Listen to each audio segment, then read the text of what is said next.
চয়ন কামান আৰু আমাৰ মাজত নাই সি গুচি গ'ল এৰি পেলাই আপোনালোকক সদায় দেখাই আছিলোঁ ভিডিঅ'ত কিন্তু আজি তাক দেখাব নোৱাৰিম সেইখন মোৰ সাহস নাই মোক ক্ষমা কৰিব বহুত কষ্ট কৰিছিলোঁ তাৰ কাৰণে 3 বছৰীয়া ল'ৰাটো বচাবৰ কাৰণে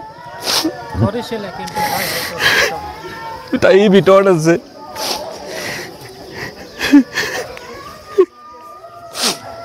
কথা আনিলে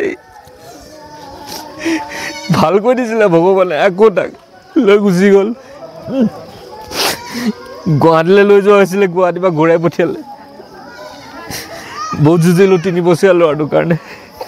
কিন্তু নোৱাৰিলোঁ সেইখন এতিয়া ভিতৰত আছে অলপ দেৰি পিছত তাক লৈ যাব কোনোদিনাও নেদেখে মৰম লগা ল'ৰাটো মুখখন আপোনালোকে যিহেতু অসমৰ ৰাইজে বিচাৰি আছিলে জনাবই লাগিব সেইকাৰণে মই জনাইছোঁ মোক ক্ষমা কৰিব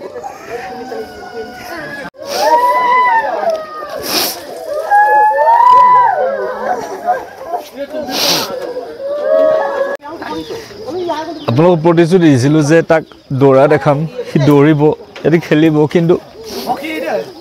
নোৱাৰিলোঁ এনেকুৱা লাগিছে যেন মই হাৰি গৈছোঁ মানৱীয়তা যাত্ৰাত এই 3 বছৰীয়া ল'ৰাটোৰ প্ৰতি বহুত আৱেগ আছে ল'ব লেলে কিনো ক'বা ভগৱানে তাক নতুন জীৱন দিয়া বুলি ভাবিছিলোঁ কিন্তু ভবা নাছিলোঁ যে সি আমাক অলপমান সুখী কৰিবৰ কাৰণে ভগৱানে এখন তাক জীয়াই থাকিবলৈ শক্তি দিছিলে হাৰি গ'লোঁ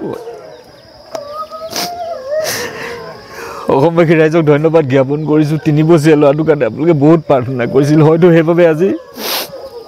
ডক্টৰে 2 মাহ দিয়া স্বত্তেও 6 মাহমান জীয়াই থাকিলে এখন নোৱাৰিলোগৈ অৱস্থা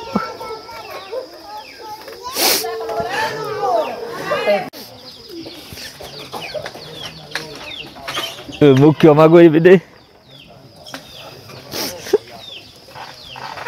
ভালে থাকিবি সদায়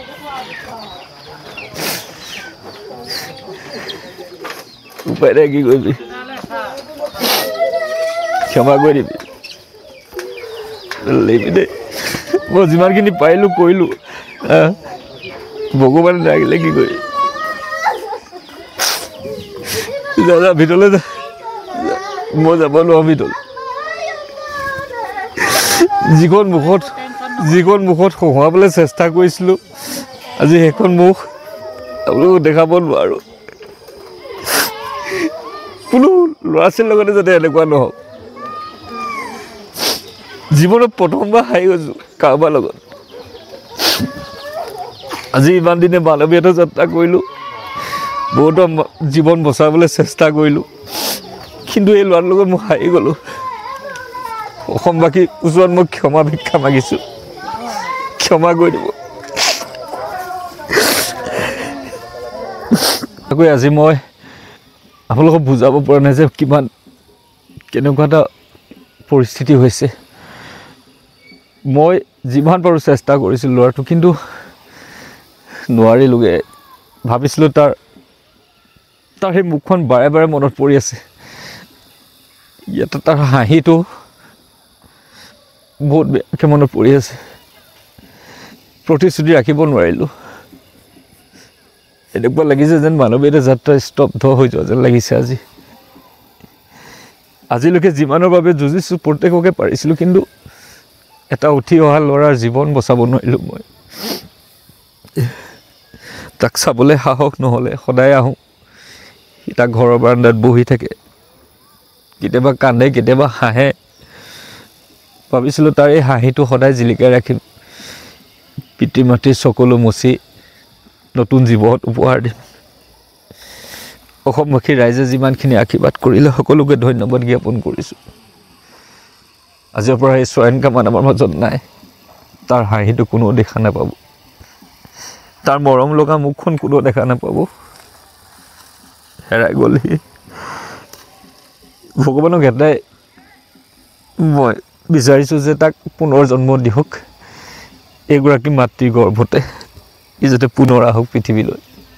বেলেগ একো নকওঁ, যিহেতু আপোনালোকে বিচাৰি থাকে চয়ন কামনাৰ খবৰ ল'বলৈ, শেষৰ খবৰটো আপোনালোকক জনালোঁ। তাৰ মুখখন দেখাব নোৱাৰাৰ বাবে ক্ষমা কৰিব, মই চাব নোৱাৰিলোঁ। তাক শেষ বিদায় দিবৰ কাৰণে ধুৱাই আছে, পানীয়ে গা ধুৱাই আছে। তাৰে হেতা পৰা মুখখন মই চাব নোৱাৰিলোঁ।